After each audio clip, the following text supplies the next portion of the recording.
Good morning. I'm going to go over 16.3 just a little bit with you here with the salt bridge and things of this nature. First of all, at the beginning of 16.3, we do talk about the Voltaic cell, and they give a little bit of information about the zinc and the copper ions. And zinc is more active than copper, and therefore, if you go back to the activity series in 15, you'll see that zinc is more active than copper. And what happens is if you put a piece of zinc and a piece of copper in the same, beaker, then what will happen is the zinc ions will replace the copper ions in solution. Now, the thing about there, very soon, all the copper ions are used up, and therefore, your system stops pretty rapidly. If you were to separate them, then they would keep going a little longer. If you had something in the beaker, a porous material, something that ions can flow through, then it would keep going a little bit longer, but again, things would be used up fairly rapidly. In order to harness the energy that is occurring here with the transfer of electrons, we have to sort of separate the two half reactions. That would be what the porous divider would do, is separate the reactions.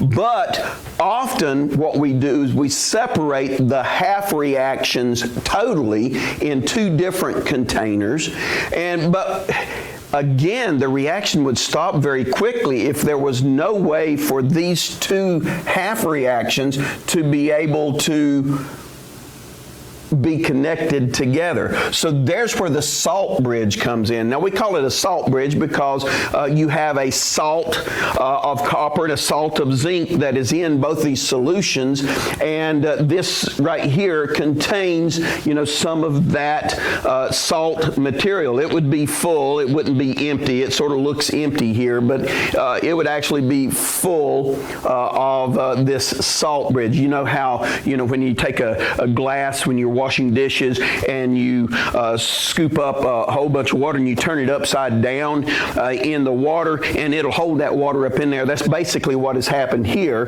Okay, the pressure of the atmosphere keeps this full, once you get it full and you turn it in there. Now, right here in these positions, you'd have something like cotton balls or some other porous material,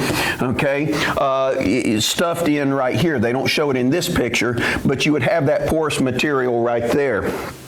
Now, that porous material keeps the copper ions from migrating from over here to over here, and the zinc ions from migrating from here over to here. At least theoretically, it keeps them from doing a whole lot of migrating. However, what will migrate, will be your negative ions.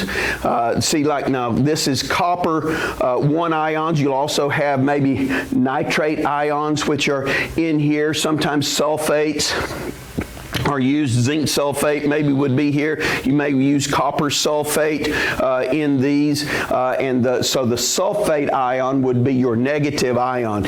And what happens then with this, since zinc is more active, if we check the voltage of the zinc here and the voltage of the copper, and that voltage is the measure of the difference of the abilities of the electrons to be able to be moved.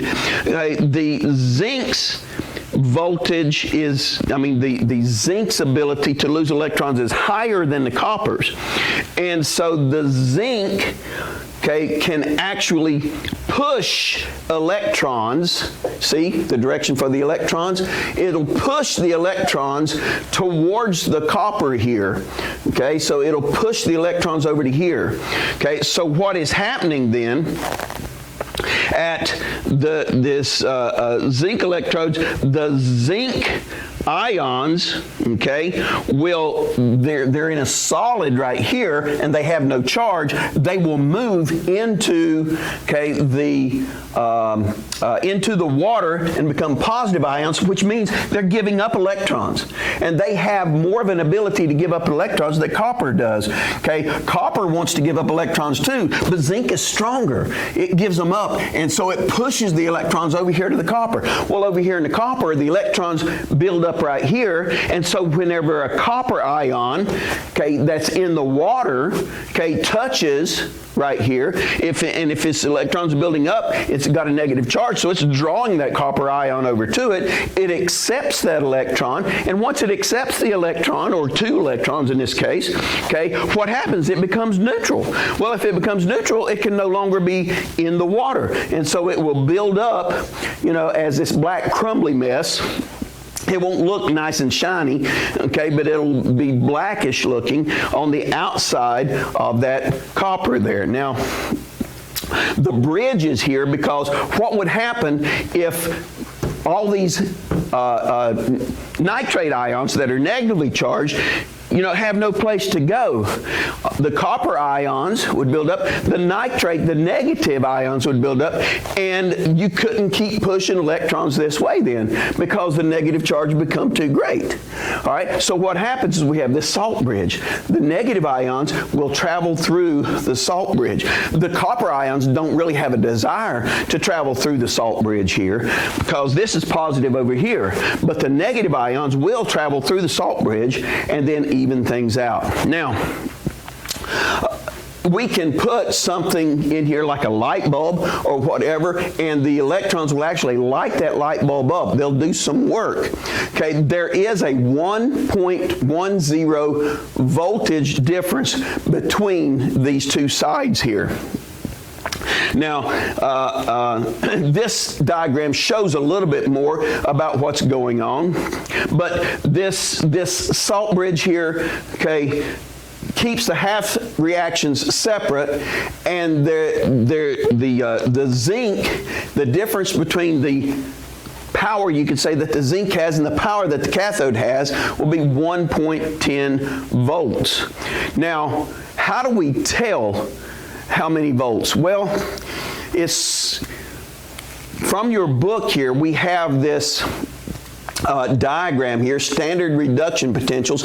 Now, if you look on the internet, they may actually have these opposite. They'll have strong oxidizing agents up at the top and strong reducing agents at the bottom, and things, but you know, you just have to learn to look at them. The book talks about how to figure out the voltage potential between two different ones, and we're always looking at the reduction side. Now, reduction, you know, Leo the line says gaining electrons is reduction. So what's the ability of these things to gain electrons? What's the potential for them to gain electrons? Well, it's all compared to the hydrogen atom, and if you'll notice right here in your book, it will have 0 for hydrogen. It's called the standard hydrogen electrode. It's abbreviated capital S, capital H, capital E, and I know most of you want to call that She or whatever, but it's the standard hydrogen electrode. It's considered 0. If a metal, okay, is less reactive than hydrogen, it'll have a positive reduction potential. If it's more reactive than hydrogen, in other words, it doesn't want to receive, you know, or be reduced, then it has a negative one, okay? So right here then, okay, how do we figure this out? The book gives you a way, or tells you how to figure this out, to change one of them positive, whatever. If you'll do this, okay, using your subtraction rules, if you'll take whichever one is the higher value and subtract the lower value from it, you'll get that voltage. Okay, so for example, and this is actually sort of doing what the book does. They just don't say it this way, but use your algebra here on it. Okay, so here's the copper 2 electron right here, 0.34, and up here is the zinc. negative 0.076. Well, if you do 0.34 minus a negative 0.76, well, minus a negative changed to plus positive, right? So you end up at 34, okay, plus that 0.76, and it'll end up to be 1.10. So you can just use your math on that, and you know, that's just a little shortcut, a little bit easier way of thinking about it than what the book does. Okay.